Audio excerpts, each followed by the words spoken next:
All right, guys. So they call me Mr. Fix-It. Well, no one calls me Mr. Fix-It. I call myself Mr. Fix-It.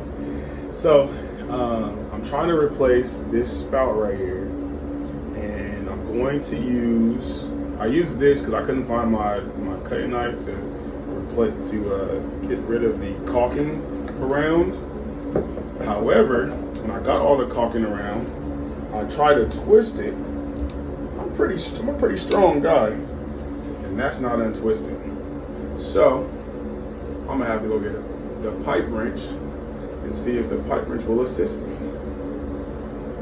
Oh, and by the way, I've already looked under, and as you can tell when you look under, there is no setting screw. So there's no setting screw to untwist. Nowhere around here, I felt all the way around there's no setting screw. So that means it's a twist off.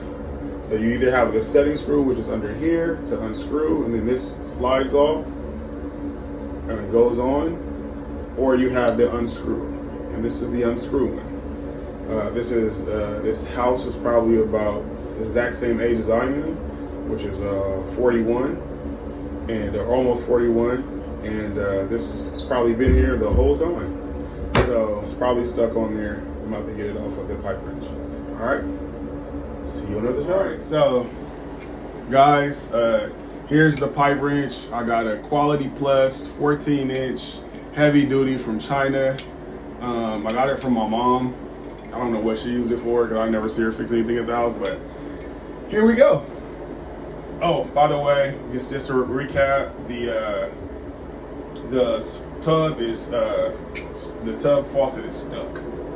So I'm gonna put it on here as I seen it on YouTube University. Yes, I am a student of YouTube University. I'm gonna go ahead and tighten that up. I'm gonna twist it, and there we go. So guys, if you got a stuck faucet, go ahead and get you one of these heavy duty wrenches, and they'll help you out. Thanks. All right, guys. So I actually forgot to video me assembling the new faucet right here and caulking and everything. I just ended up doing it because my wife was like, I want to take a shower. So I'm like, let me hurry up and get this done. So I forgot to do the video. But basically what I did is, as you can see on the last video, I took the old one off. I found one exactly the same size, because you have to, based off of the pipe that's inside of there, the copper pipe. And then you have to get the one that actually fits yours. So you can't get the one that only comes out, the one that has for the short pipe, that has the threads at the back.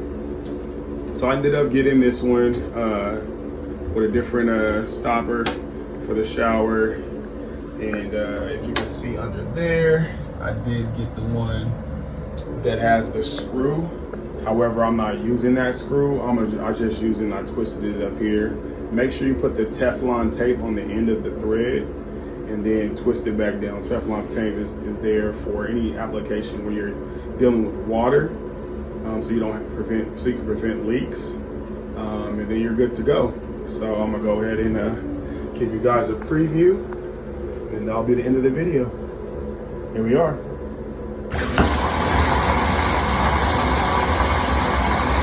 I'm gonna pop it up for the shower. Make sure I don't get wet.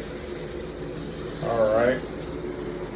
And there's the shower. I put a new shower head on there. I know you guys see that earlier, but I did. And then I like to show off the shower head. So I'm gonna go ahead and twist it, and you're gonna see the top come out, and the bottom's gonna go off. Pretty cool, right? It's supposed to go off. Maybe it's happening. Oh, there you go. Top is off. Top is on. Bottom is on. So yeah, and as you can see, there's a little bit of drippage, but that's from the top. That's from the shower, not from the actual thing that I did. So yeah. So comment, like, subscribe for more Mr. Fix-It, or as I like to call myself. At the end, as I'm talking about the shower, is that this is the spout that I use. It's Fitzmo's 5-inch tub spout with diverter. It's a chrome finish. You guys seen how it looked pretty nice. And then I use the caulking. I use the DAP Quick Seal Ultra, 100% waterproof, crack proof, 4-hour water ready. And then you can go ahead, and then this is also specifically for the kitchen, bath, and any type of plumbing that you want to do. Peace.